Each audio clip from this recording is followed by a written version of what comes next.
কিভাবে? অনেক সময় স্বামীরা শ্বশুর বাড়ির লোকের দিক দিয়ে, অর্থাৎ স্বামীর নিজের বাবার বাড়ির লোকদের থেকে ওয়াইফকে প্রোটেক্ট করতে পারে না। প্রোটেক্ট মানে কিন্তু এটা না যে ধরে অন্যরা মারছে উনি যে শুধু বাঁচাচ্ছেন এটাই শুধু প্রোটেকশন না।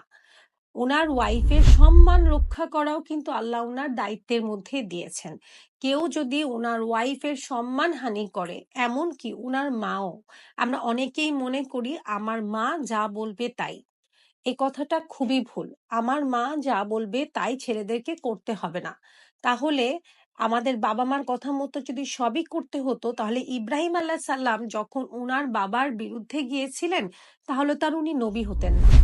বলা আছে কোরআনে সব জায়গাতেই বাবা মার সাথে সুন্দর আচরণ করো, কোনোভাবেই তাদের সাথে খারাপ ব্যবহার করো না, কোনোভাবে তাদেরকে কষ্ট দিও না। কিন্তু বাবা মা যখন ভুল করবে, আপনার স্ত্রীর সাথে যদি